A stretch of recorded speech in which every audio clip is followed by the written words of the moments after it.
Now, I want to do this in a comedic vein, so here's the way it is.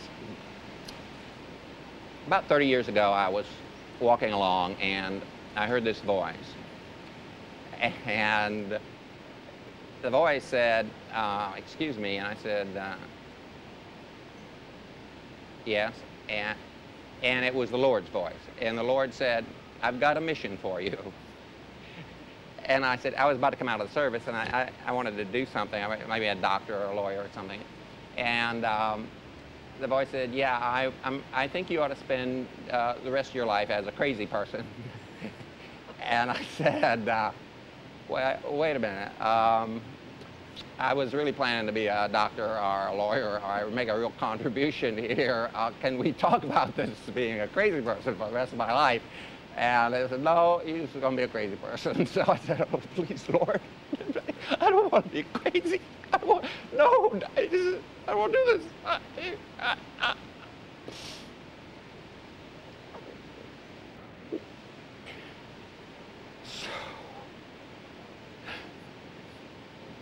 So I was locked up.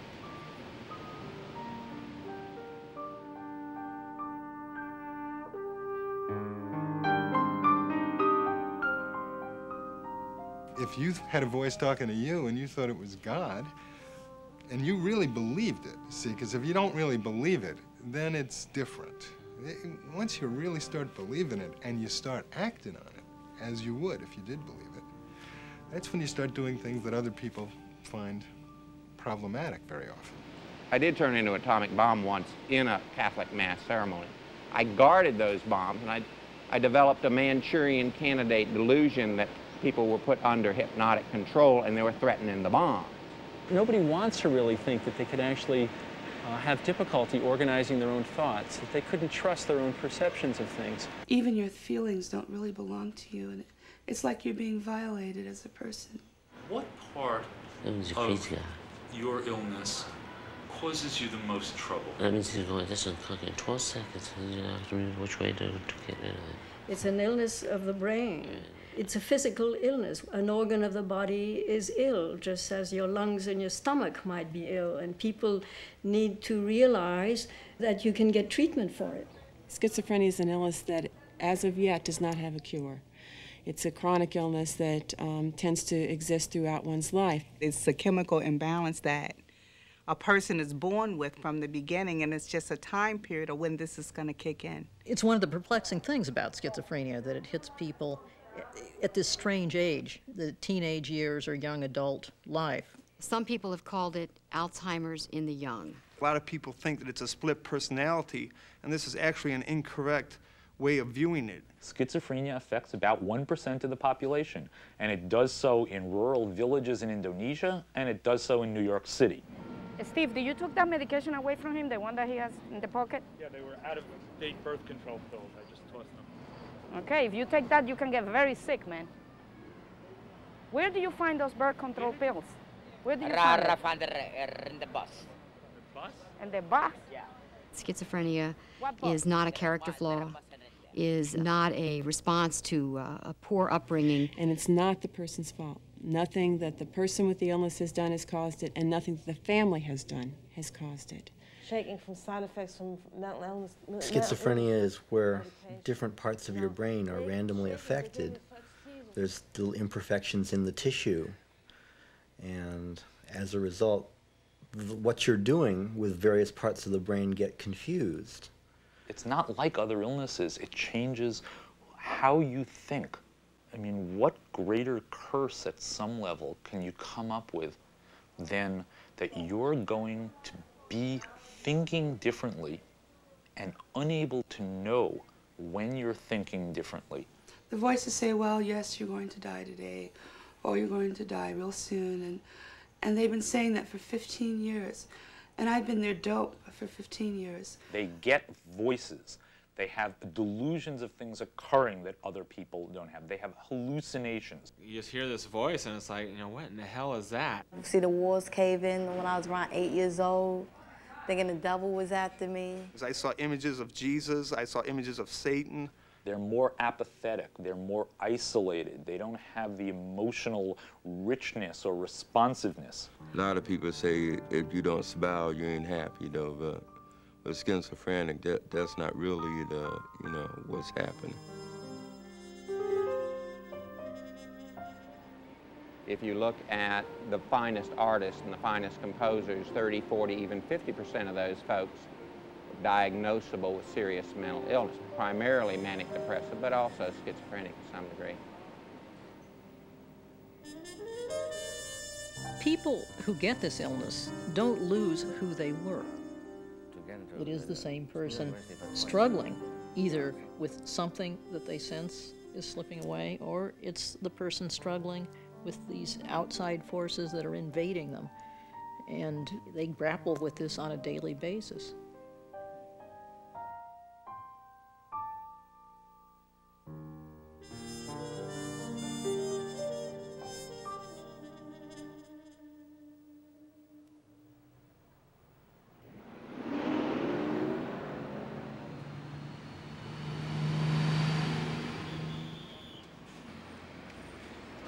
A significant portion of the homeless population in the city is made up of people with schizophrenia.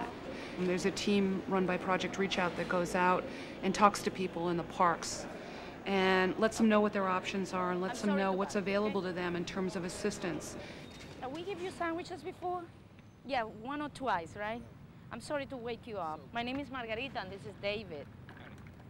Okay? I just wanted to know if you remember that inside of the bag is a piece of paper with our address. You can come in if you need help. They run a drop-in center where people can come by as they choose and come in and get help with medical care, with psychiatric care. They're also taught what's available for them in terms of housing. I don't know when you will come in December or in the summer. New York City over a 10-year period lost 100,000 units of affordable low-income housing. Shelters are scary places. And when people are coping with a thought disorder too, particularly if people are coping with schizophrenia, being in a crowded shelter situation where people share facilities, it's got to be the scariest thing in the world. What do you want with me now? I ain't done nothing, you done something. I ain't done nothing. I'm out here trying to get you housed and you ain't give me no goddamn house. I know, I've been trying for years. And you never let us. You never let us help you in any way. Well, I'm living fine, nobody bothers me. Where you live? Never mind about where I live. Then he's been, and we've been documenting this, on the street at least since 1980. He was evicted illegally from a building when Mayor Koch was in office, and the single-room occupancy units all over the west side were being gentrified and people were being pushed out and thrown on the street. One of the first person who went out was D.C. Washington. He was mentally ill. He was discharged from a mental institution some years before, no supportive services in place. He's schizophrenic. He will benefit from medication and services, but it's been impossible to help him because he don't trust us. We don't want it, Dissy. We don't want your money. I don't want your money. I ain't want to be around you. I don't want to be around you. Deinstitutionalization was the movement of people with serious mental illness from large institutions, mostly state hospitals, back into society. And it's been praised and it's been pummeled, and both are well justified. Praised because many, many people, as we can see, are able to live quite well in society. You ain't giving the right address here. The difficulties with deinstitutionalization were that the institution provided total care. It provided clothing, a social world, activities during the day, food, a sense of belonging to a community. And when people were discharged en masse from these places, we forgot to teach them how to live independently when we opened the doors of the asylum and said, now you're free, you can go out and live in society. When you lost your toes, how that happened? Doing what? I'm an engineer, yellow equipment. That was an accident? My feet got cold, I caught gangrene. They got cold and then you got gangrene. Mr. Smith is the typical story of homeless, mentally ill people, schizophrenics, who the system fell to them. You going back to Virginia? Yeah, off and on. Yeah. Because when I met this man, his full body was complete. And now what you have is a man with half of his food in each one of them, because he lost them to frostbite here in Central Park.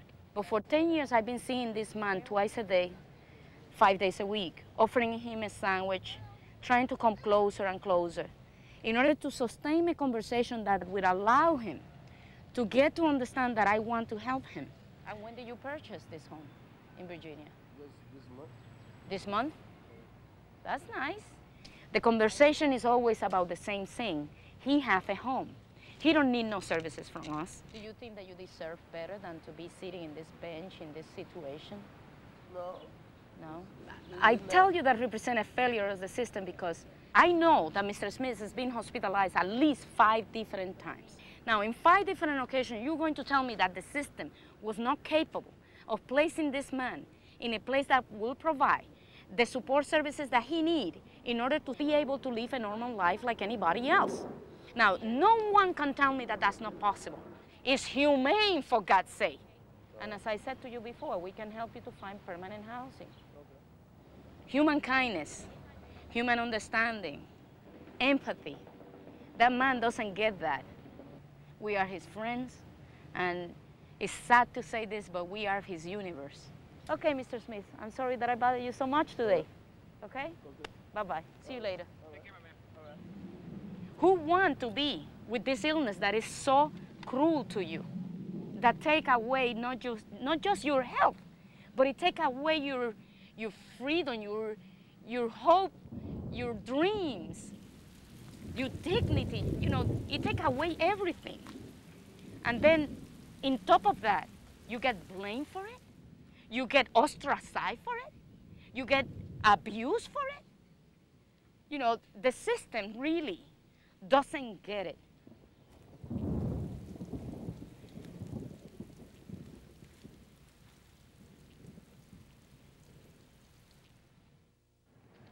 My name is Margarita. What's your name? Miguel. Miguel? Nice meeting you. Thank you. You're welcome. Thank you. Thank you for talking to me. Okay, Then, okay. we are located on 88th Street and Amsterdam Avenue.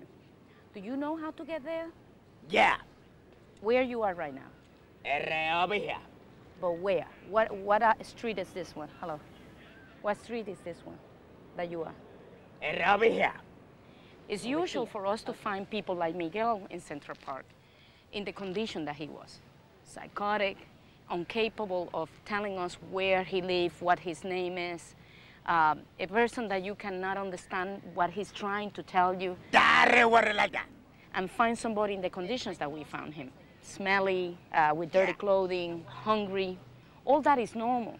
They give you eviction or you... Yeah, exactly. Exactly. This perception and then what that schizophrenics and mentally ill people are dangerous individuals who will struck you at any time is being the perception that for many, many years people have. How long you been here in Central Park? 5 years. 5 years you've been here. So that's it. Remember, you say there is a like that. I've been in Project Reach Out for 10 years. To this day, I've never been struck by anybody. And I deal with people who are extremely psychotic, completely out of control, and I never been hit or hurt by anyone. Would you like to come to the office to Project Reach Out? Yeah. We will take you, bring you into the office. It will be people there who will help you to take a shower, change clothing, and be more comfortable. Yeah, I go with you now. You come with me? Yeah, to say what is wrong. Okay, to fix it? Yeah, to fix it. When was the last time you slept indoors? Nowhere. Nowhere? Nowhere. How about like during the winter? Don't know. You don't know? Yeah. More often than not, the person will not be willing to come with us and trust us so quickly. Okay, Miguel, come with me. To come in the van without knowing where he was going, that is unusual. Come, follow me here. Okay, this is Project Reach Out. The office I told you is going to help you. We will help you here. And when you come back the next time, remember that the ring bell, the bell is here, okay? For you to ring the bell in case that the door is closed. Remember that, okay? Yeah. Just come with me. Even with the limitation that Miguel had to communicate to us who he was, where he lived, from where he come, what happened to him, we were able to find one tiny clue But that was very clever of your parents to put in the bracelet. And that's what I'm talking about. Yes. Okay. Then we're going in here again, okay? All right? You live in the corner of 105th Street and Lexington Avenue. Yeah, that's your address, okay? Yeah. Okay, we got home, all right? What is not common is to find somebody like that, and then as you begin working with him, everything open in front of you, like a flower, and then you find a solution right there in the same day that you find this person. Everybody's looking for him?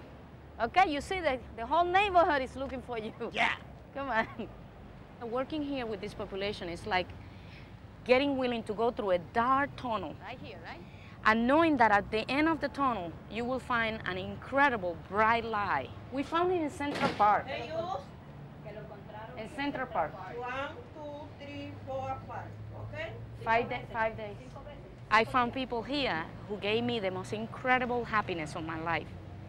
A smile from a person who was psychotic, scared to everything, was able to smile to me and let me come through and come close and trust in me.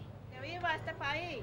Que viva las Américas. She's saying, God bless America. God bless Central Park helped me to develop an incredible amount of faith.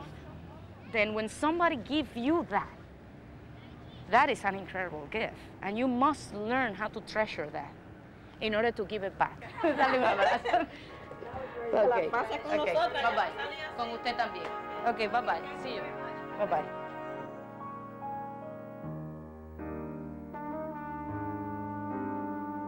What happens in schizophrenia is you make too many connections. For instance, if I say the word to you, lion, what comes to your mind? Maybe tiger, reasonable connection. But probably if I say lion, stripes doesn't come to your mind. But you can make a connection from tiger to stripes, right? We can make the connection from lion to stripes without the tiger. Okay, you got it?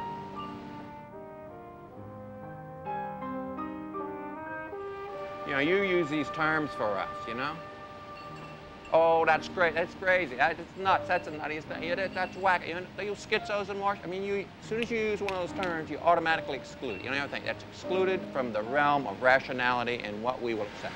Almost any time a person with a major mental illness is portrayed, they are portrayed as a violent person who is just escaped from some maximum security something and about to do things to innocent middle-class victims. So what we're all left with is the sense that behind every bush, there's a psychotic killer waiting to get us all. Schizophrenics shouldn't be considered scary. They're just a little more confused than the average person. It's a laundry list of assault, because not only are we saying they're evil, not only are we saying they're morally weak, we're also saying that they're incapable of certain basic mental functions. So they're also stupid. I think we got something to offer. You normals, have you noticed how you've screwed this world up? I mean, have you seen the crime rate, your divorce rate, your family's falling apart? You guys need us bad. I mean, you had us in these state hospitals, you know? Almost 1 million of us, we're all out now. We're ready to help you out. There is something very noble about fighting an illness, fighting for your life. And what isn't appreciated about schizophrenia is that people are fighting for their lives. When you think back about the ideas that families had somehow caused this illness, that's really horrifying to think about. And I think we're well past that at this point. And now we can look at the individual and the family as victims of a common and often really debilitating illness. When someone has schizophrenia and, you know, they take this different role in their family, clearly their personhood is probably going to be affected by how that particular family deals with it.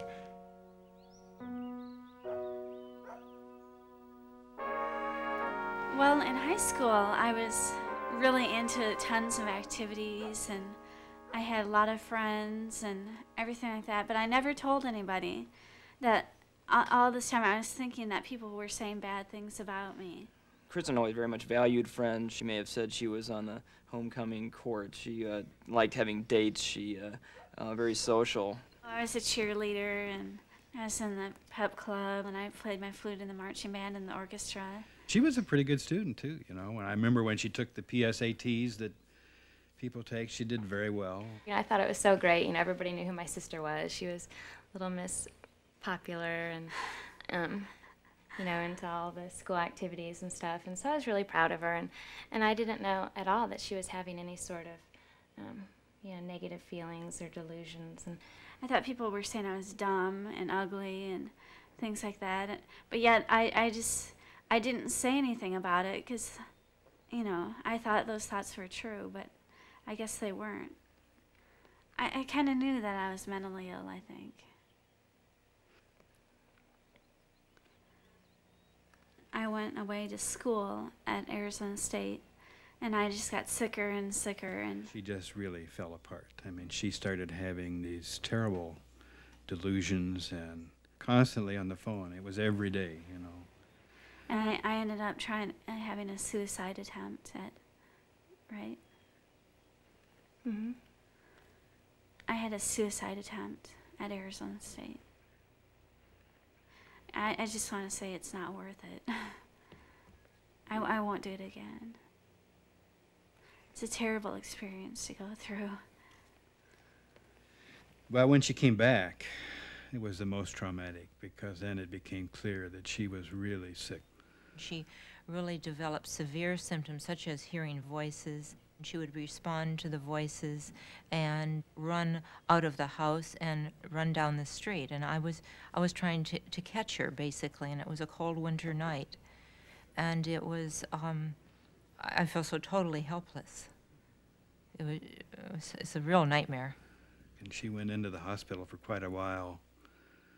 And we had decided that she should not come home.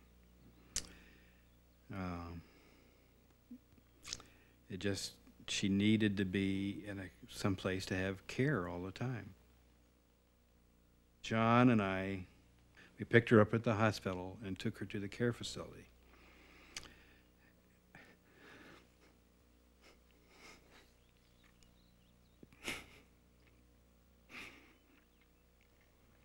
I drove home with my dad, and he started crying. And that was the first time I'd really ever seen him that, you know, emotional. That really sticks with me. Just kind of walking away into something else, away from, you know, what had been or what could be. Well, I knew she'd never get well.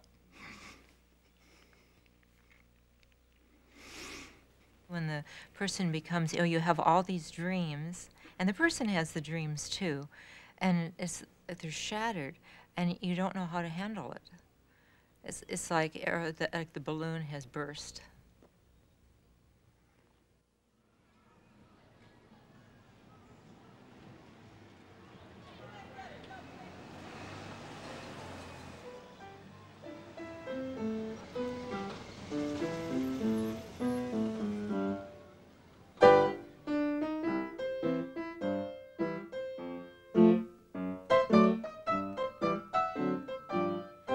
He loved to play the piano because he loved music.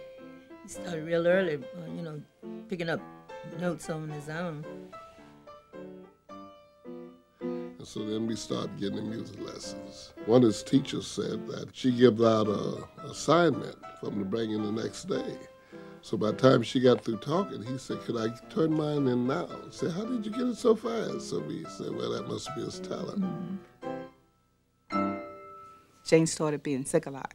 He just didn't feel like going to school, or my father, he would go to school and the school would call up and my father would have to go get him. Jane always said, "Mama, I hear voices," like, you know. I said, "Well, Jane, just don't pay him no mind," you know, like that.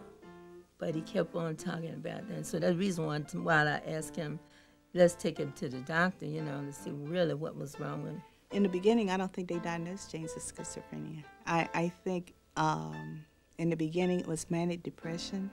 I had to take electric shock treatments for a while. They don't get that anymore though, but back then they did. James was very ill at the time that he came to our hospital. What James suffers from is more than negative symptoms. People without schizophrenia tend to be animated, they might smile, they might use hand gestures. Because James has the negative symptoms, he tends to have a flat look to his face. He doesn't show expressions as much and may speak a little more slowly, might respond a little more slowly, and it's very much a part of the illness. One day I just seemed like I had no energy or strength for anything. My body just went in a state of shock, I guess. You know, that's what it feels like.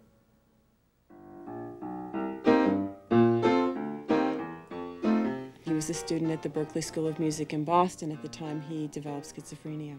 And it was a big adjustment to him to not have that energy, to not have those feelings to express through his music at the beginning. I was studying jazz, doing big band and writing jingles for radio and TV. You know, I learned all that stuff. You know, I went to school with Stanley Clarke, that plays bass. Sat in with Alvin Jones. I was supposed to, you know, work out a record deal or something, but in the process of doing that, I guess I got too eager where I stopped taking my medicine. The third year, he got sick out there, in which we had to go out there and put him in the hospital, and we stayed out there for a while. They were much in a state of shock. And there was no history of this in their family. No one they'd ever known really had had a mental illness. You just watch them go from being a person who's capable of doing something for himself to a person who's incapable of doing anything.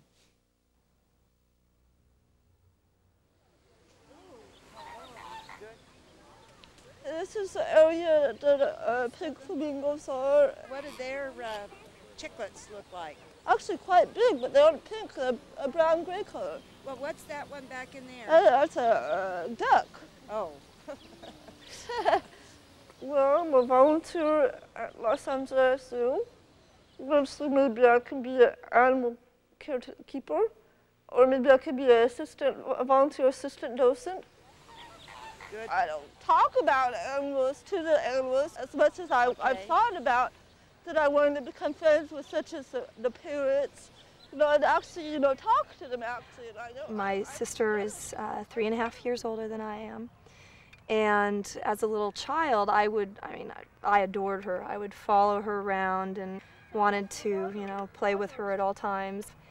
And I'd say at around 12, that was really when things began to change for ℚ𝕒𝕒𝕒. She was getting in trouble kind of in junior high school. And then the first real sign, though, of something very serious was when something had happened, my sister's voice yelling and my parents' voices.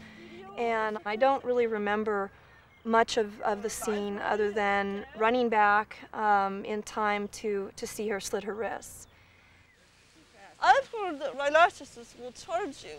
Yeah. Will charge you down. See the two horns on its nose to the jaw down, you know, probably because its head is quite heavy. You're right. He looks like he's got a heavy head. The prognosis at that time was very, very hopeless, really. Schizophrenia is a disease that very commonly tears families apart. Lots of families break up, parents divorce. We just felt that we needed to put our energies into keeping us going, and we wanted to be sure our children weren't afraid. They still loved ℚ𝕒𝕒𝕒𝕒, of course. A lot of the time, ℚ𝕒𝕒𝕒𝕒 would go off and disappear for 2 months at a time or something, and so we wouldn't know where she was, and then she would return home either from a phone call from the police or from a state hospital somewhere. We never blamed ourselves. We just had to do the best we could under the circumstances. Look at how pink his trunk is. These are diseases of behavior. And when somebody does something really drastic, it's frightening as well as embarrassing, because you can't just say, oh, well, she's sick. But this actually is very, very lovely. Swooping with ocean curling ocean waves. There was a day where she did not look for anything good. She hated the world so terribly. It was everything about the world was bad. She would ask me, you know, do you like life? I don't like life. Sometimes it's very painful for family members, loved ones, to know how to respond when somebody is talking in a way that violates their rules about what's okay. You've probably noticed that power lines looks like a woman's shape. You learn to live and deal with it, you know, especially when you have a wife and 2 kids. Once I decided that she was not going to get better, that this wasn't something she was going to get over. I don't know that I like it any better, but at least you kind of learn to accept it and accept her for the way she is.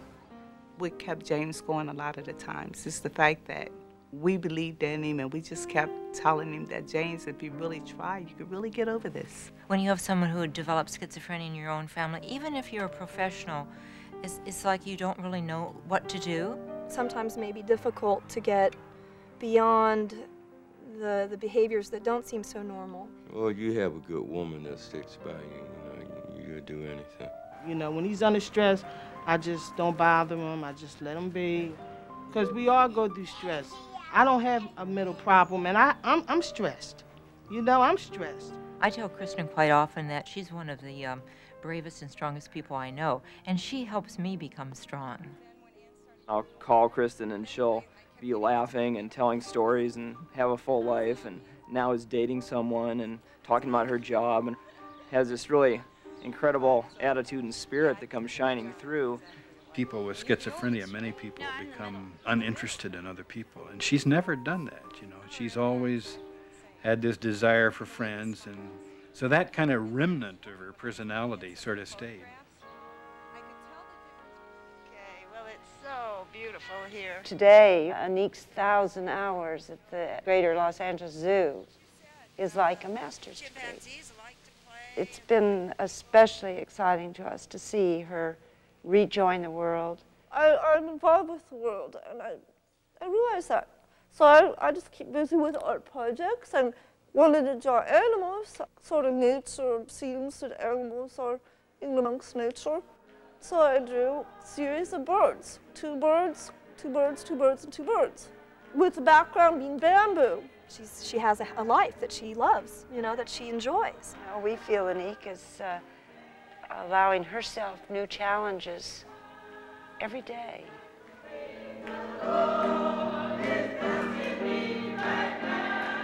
People often make the mistake of rushing back immediately into doing full scale what they were doing before.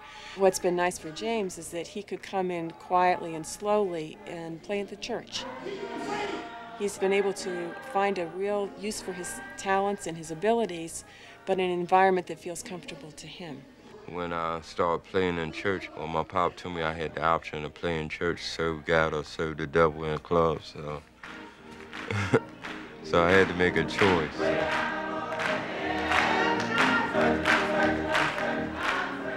You haven't heard James at his best, really. Even on his medication, he gets the little touch, and he runs his fingers across the keyboard, and he puts in all the extras, you know, that he puts in. He works hard with his music. He is taking charge of our choirs. He has a second job of helping to maintain our church.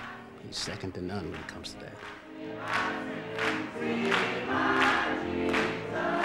I want to make Kristen well. I want her to not have schizophrenia, but I can't do that.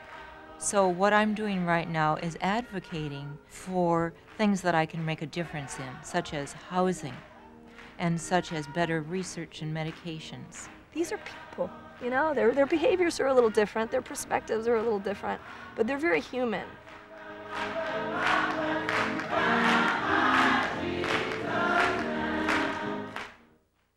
Most people wonder, how did you go from being locked up and committed as an insane person and stuck in the back wards of the state hospital in a seclusion room and stripped in less than a seclusion room for 3 days where you urinated and defecated and regurgitated all in yourself and living in that? I mean, that was real tough, and then you're an insane person with this degenerative brain disease.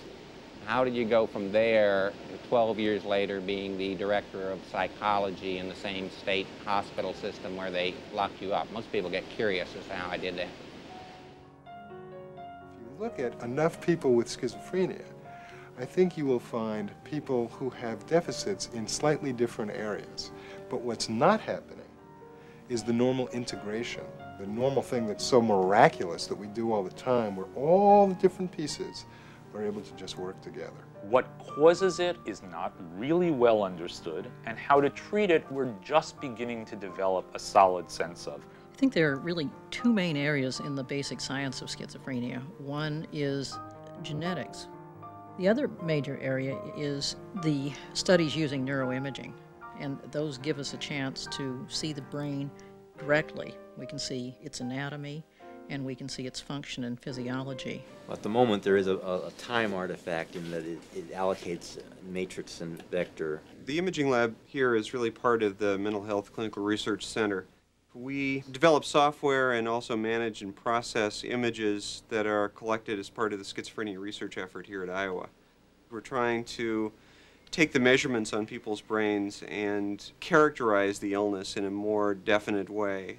Before we can have any idea of how to treat the disease, we have to have an idea of what part of the brain is wrong. Go back to coronal. One of the people that works in the lab, and actually is a very important part of it, is Greg Harris, and he himself has the disease schizophrenia. Sagittal. Sagittal is wrong, right? Well, I think so. I've developed a brain image measurement program and a tissue classification program in cooperation with the director of the lab, who is sort of a supervisor and partner and critic. Good. And keeps me on track. I've got a perfectly mainstream competitive job. I didn't think that was broken. Well, yeah, that's the way it goes sometimes. We heard of this person who was in town who had terrific credentials, was a very gifted programmer, and had spent the last several years sort of watching cartoons on television. And we invited him to come on to this group.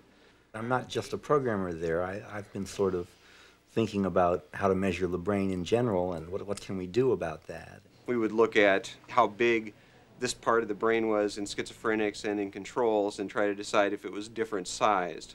And we found that males were different from females and male schizophrenics were different from male controls. We've moved from size to thinking about shape, and is the shape of this part of the brain wrong?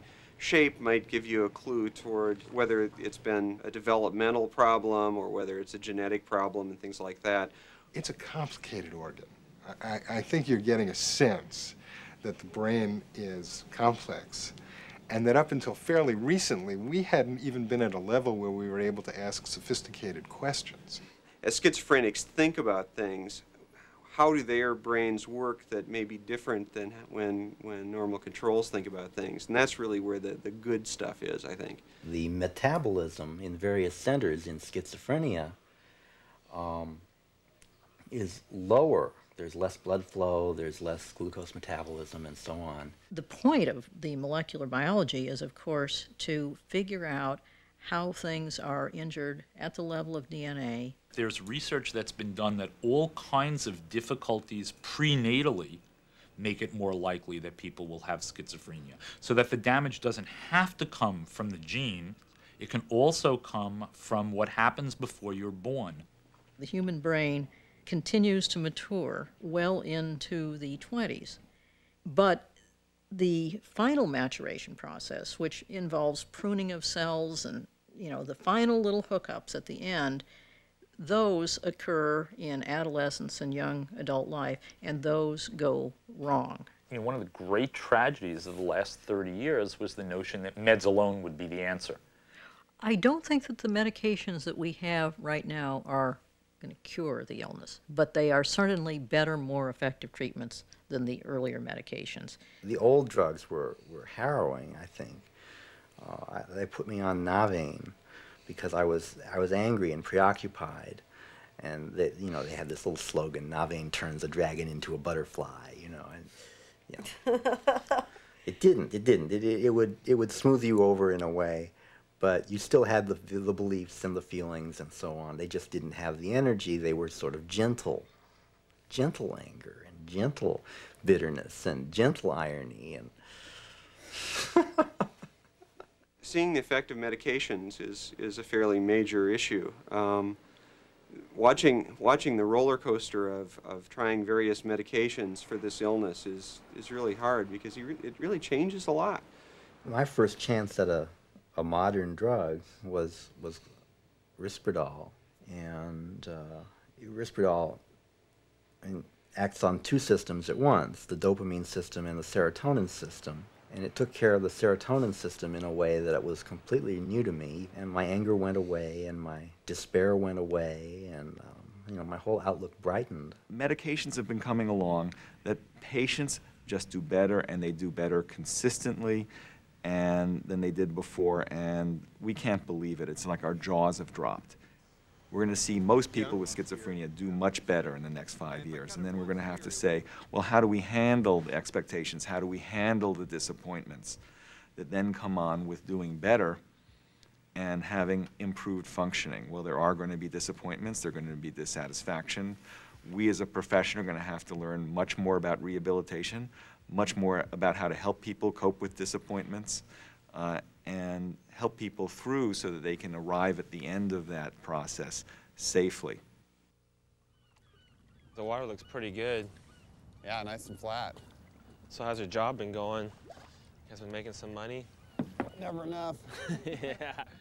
I was 24 years old and I was working in a meat packing plant, and things were just pretty normal. I mean, I'm a membership to a swim and tennis club and some friends I used to hang out with and stuff.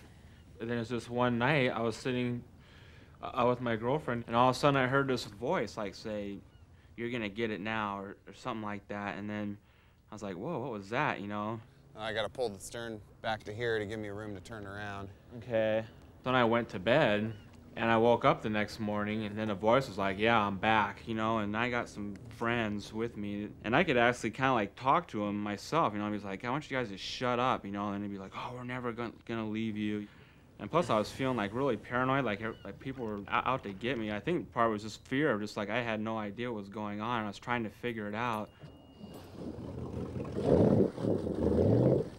So after about 2 more days, it went from those 3 voices to 5 voices. It was like the voice of God, Satan, and some guy named John Klodvinsky, my guardian angel Chris, and some other angel that never really identified herself. It was like the imagination part of my brain had just completely taken over the whole thing and was just running the whole show. Within 5 days, I was in the mental hospital, you know, and was diagnosed with schizophrenia right off the bat. Like your worst nightmare coming true. Yeah, I went from being perfectly normal, having a great time, to my brain just had like a big malfunction, to say the least. I met Jim 10 years ago here in Seattle. I was going to college, and we became roommates. Because Jim was close in age to my son's age, I kind of mothered Jim a little bit. You know, he just kind of mentioned in passing that he heard voices from time to time. I noticed he didn't have a lot of energy. He kind of kept to himself a lot. He'd sit for hours and watch TV, didn't much care about what his surroundings looked like. He didn't clean up after himself real well or take care of things around the house. For the first 2 years or so, these people didn't know. I mean, especially like my friend John, he had no idea. I was really afraid that people would think, well, God, he has schizophrenia. And I was like, oh, we don't want to be friends with him. He never had his life together. He never had material possessions. There's such a stigma attached to it that I thought, well, I'm just going to keep it, you know, I'm not going to tell anybody, and I'm just going to rough it. He wasn't focused or stable enough to create a decent life for himself.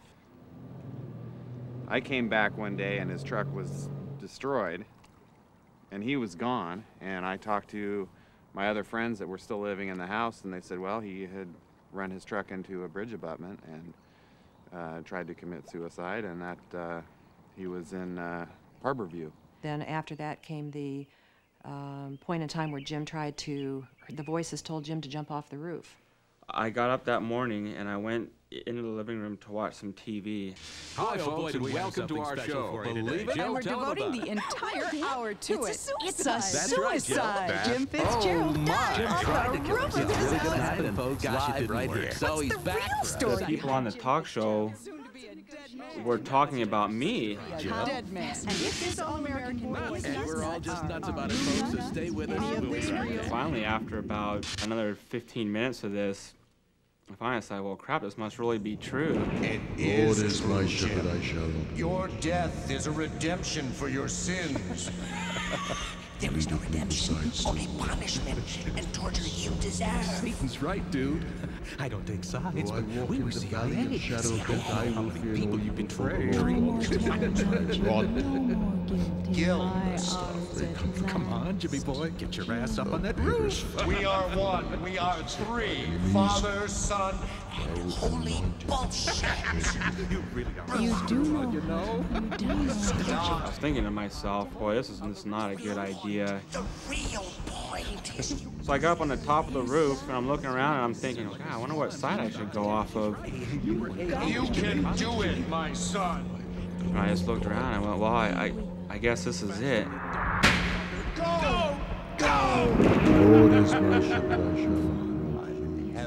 As I was coming down, my left leg hit the railing on the deck, and it flipped me over, and so when I landed flat on my back, and it knocked the wind out of me. I walk in the valley and shadow of death, I will fear no evil. So I was just laying there, just going, shit, that didn't work at all. And then, so I'm just laying there, and I said, well, maybe, and I started thinking, well, maybe I got rid of those voices finally, you know. I said, this must have done it. Still here, Jim? You screwed up twice now, Jimmy. How do you explain yourself, Jim? Jim, I think he needs a rest. But only till tomorrow. Till tomorrow. Freight train. Tracks nearby. Freight train. Freight train. Decisive, Jim. A freight train. Freight train. So it's a freight train, eh? Take the freight train. Choo-choo. The tracks. The tracks. Rest now, Jim, until tomorrow. 3 and you're out, dude. Go for it. Freight train. Finally, my roommate came home, and I told him, I was like, yeah, I said, guy, I just dove off the roof about, 3 hours ago, and I'm all screwed up. And it was a result of that hospitalization where he sustained, I believe, a back injury, that they got him over to the University of Washington, and he started getting some help for his schizophrenia. We just saw a phenomenal change, that he was able to control parts of his life that previously had been totally out of control.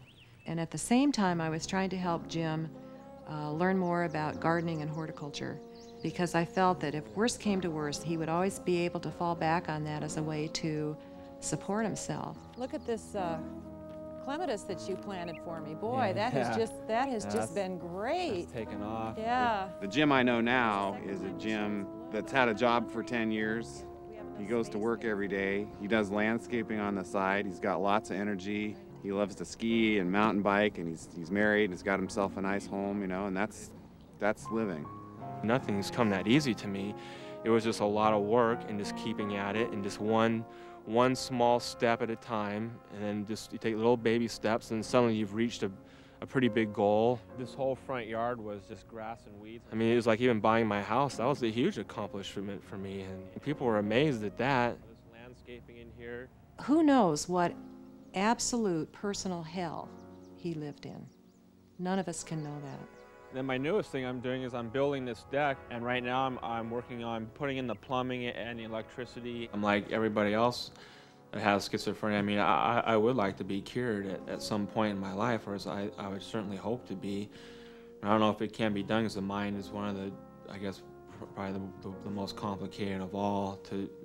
But and I hope for maybe for more research to go into schizophrenia and other mental illnesses, and I even thought long term, maybe after I get my own stuff pretty well taken care of, that maybe even I would like to contribute, maybe helping with fundraising or getting the word out that, hey, you can have a good life with schizophrenia.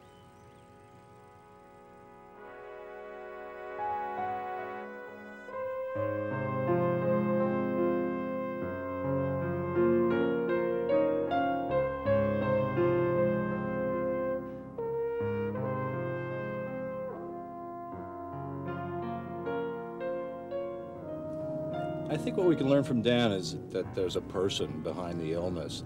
You look at him objectively and you see somebody that's a little bit disheveled, kind of walks with a tilt, is verbose and loud, and I think right then 80% of the population stops paying attention. But when you sit down with Dan and start to talk with him, you find a very personable, gentle, kind being that needs to be able to talk to individuals and share his ideas. Early parts of my teenage years were very normal, Bob. Were you real popular in high school and so forth? Ladies' man? I never preferred myself as a ladies' man, Bob. However, I was a very popular individual in high school, and I turned out to be the valedictorian of my high school class. Oh, did you? That's what I was going to ask you. So you're a real good student. Excellent Obviously. student. Yeah. Excellent Yeah. student. Yeah. So what happened? You graduated from high school and then on off to college, I guess, huh? With one footnote, important footnote for what might come up in the sequel, and that is my relationship to our salutatorian, a certain girl named Joan. She may come up in the course of this film later on. We will wait and see where we go. Okay. Okay. So But what happened? in the event that she doesn't, we will drop this here. If she does, we have laid the correct foundation for including her at this most, relatively speaking, to schizophrenia, happy juncture in my life. Okay. Okay? Super. Let's move forward in time a little bit. Valedictorian, bright student. What next? Off to college? Fortunately, not knowing where the wherewithal to fund my college education would come from, I wound up just in time receiving a full-ride General Motors scholarship to Western Michigan University to support my undergraduate education. Fantastic. Isn't that something? Yeah, it sure is. So you went straight through college? I went straight through, yes. And Getting a little computer experience at the very end of it, by the way. And romancing Joan at the very end. Here she comes again, right? Did Joan also go to Western Michigan? Joan went to Kalamazoo. Okay. She went there. I went to Western. Got it. Now, did you continue to be a real good... What? Joan? I'm beginning to get old heart palpitations again, Bob. Are you? No, I'm just kidding you. I think Joan's going to come up a lot. No, she'll fade out. She'll fade out. I promise you she will fade out. Well, I'm sorry to hear that. So you're a good student in college, too? Yes. Summa cum laude. Really? 3.76 out of 4 point, grade point average, final line. Yeah. And that would have been higher, except with Joan being in the picture all of a sudden, my senior year, my grades plummeted. All the way from 3.95 or so down to a miserable 3.76. I first met Dan when he was admitted to the university psychiatric hospital, and I was a nurse on the unit that he was admitted to. He'd already obtained his PhD and been diagnosed as schizophrenic. When I first met him, he was a professor in the math department, teaching, doing pretty well, had a really promising career, and at the time it was starting to fall apart. Between 1978 and the early 1980s, I saw him admitted numerous times, and very delusional, very suspicious, very paranoid. You've got your PhD, and at a certain point thereafter, it did become necessary for you to be medicated on a more regular basis, is that right? What were the Hold it. kinds? There's another girl. Okay, another girl. Another immature relationship with her. Uh-huh. Who knows how these things work? I am no expert on this. Sure. I'm still raising questions as to what relevance the women had. But they certainly did have some. What we're basically running into is a case of one form of disturbance or another that eventually turned out to be schizophrenia in the most florid form possible, as I have just outlined to you, ever since the fall of 1964. So you've had schizophrenia for 30... In effect, for 32 years. Isn't that amazing? He lives on his own. He has regular contact with the mental health system, but he does that on his own.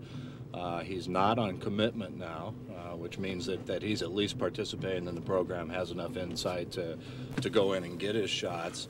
The real source of the pain comes in delusions, hallucinations, or just downright perverse persistence of thought.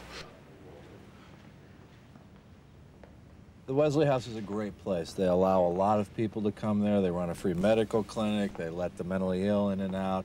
And Dan actually uses that as a staging post for himself. He goes there, he gets his messages, and they let him use that room. And when he's doing very well or very poorly, you can find him there for hours, pacing back and forth. Doesn't really interact with anybody, doesn't bother anybody. He just paces in a trance back and forth. And he says it centers him. It's a safe haven for him and a place he can go to get away from the things that are bothering him outside. When we were talking before, you said that living with schizophrenia is a really hard job. Right now, I'm a little out of shape. However, not completely. One is never out of the woods as far as schizophrenia is concerned. Once you have it, you're stuck with it for the rest of your life. The major feature of the problem since that time has been the related financial ramifications dating from 1964, essentially offshoots of the fact that at that time I first lost my citizenship, gone through one peregrination or another in terms of my effort to get away from that particular kind of thing and at least become gainfully employed again so that I can possibly get away from all this dependence on such things as assisted housing, Social Security support for my income, which is a very meager amount of support, I might add,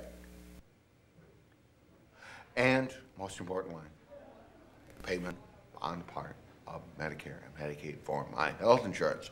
We are not out of the woods with it by any stretch of the imagination. What we had planned to do 6 months from now is to start a tentative program, say, of how do I want to put this? Self-employment as a consultant. I think that in America, we are what we do. I'm not Frank, a father of 3 and a guy who's just trying to make it. I'm Frank, the psych nurse. And the first thing you tell somebody at a cocktail party is usually, your name and what you do, and that's how we classify and categorize each other. When you're a schizophrenic and unemployed, you don't have the benefit of that. It's extremely important that regardless of whether he gets SSI and some sort of financial support, that he's also able to identify himself as working and an active participant in society. Thanks a lot, Shirley. If one is to be successful in combating as best he can this illness, in my considered professional judgment, after something like 32 years having dealt with it, to have aforehand convinced himself of his own intrinsic dignity, despite this illness, and to live as best he can in respect to that particular promise to himself. I can't put it any more strongly. A promise to oneself, one's better self, or to one's higher power, or however else one wishes to characterize it. It takes that kind of dedication, period. It occurred to me, it's almost as though having schizophrenia is like being in a war. It is a war. I am not a coward by any stretch of the imagination. Otherwise, I wouldn't have come this far without having committed suicide a long time ago. It is a combination of being a war and a full-time job to cope with the illness. The voices oftentimes are loud, but I've ignored them. They'll always be there. They must be ignored totally if an individual is to survive the illness. That's it in a nutshell. That is my credo right there. Yeah. Can I tell you something? Sure. I think you're very courageous. Thank you. I've been telling myself that for years and years and years, but as courageous as I have been, Bob, because I cannot predict the future,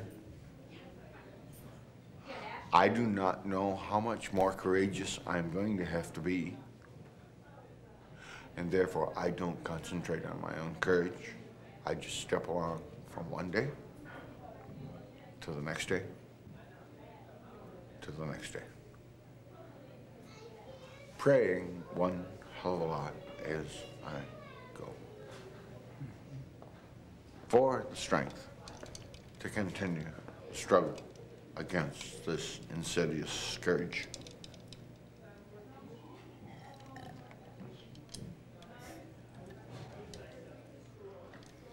I don't know if there's anything more to say.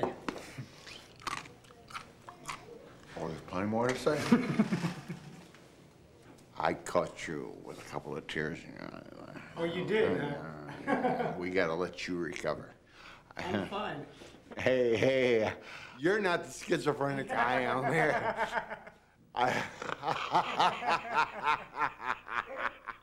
It isn't all that bad, no. Yeah, I remember when we first met, you said, I wouldn't want to be in your shoes. Remember that? Yeah, I remember that. Well, I'm glad I'm in my shoes because I met you in my shoes.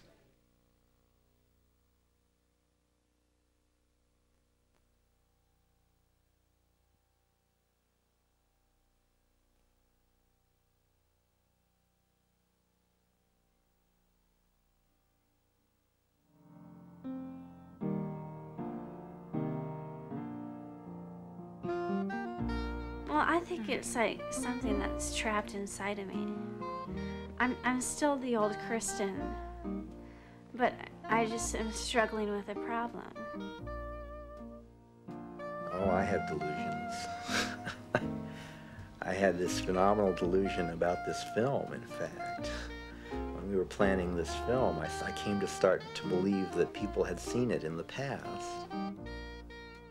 It's like any other type of life, you know. You have happy moments, you have sad moments. It's a fine world. It's a full world, it's a magnificent world. It's a very full world of many, such as music, such as art, such as language, entertainment, sports. You know, it's a full world. You have to depend on total strangers to tell you, no, there's not these penguins hiding in the corner trying to kill you. No, there's no aliens sitting on the roof of the building in a flying saucer. There's always a promise of a new tomorrow. If one keeps faith for today. How did you walk away from home? That I don't know. You just kept walking? Yeah. You didn't remember how to go back? Not off. After I got out, it's funny. How do you get letters of recommendation to a school when you're coming out of psychiatric hospital? How do you do that?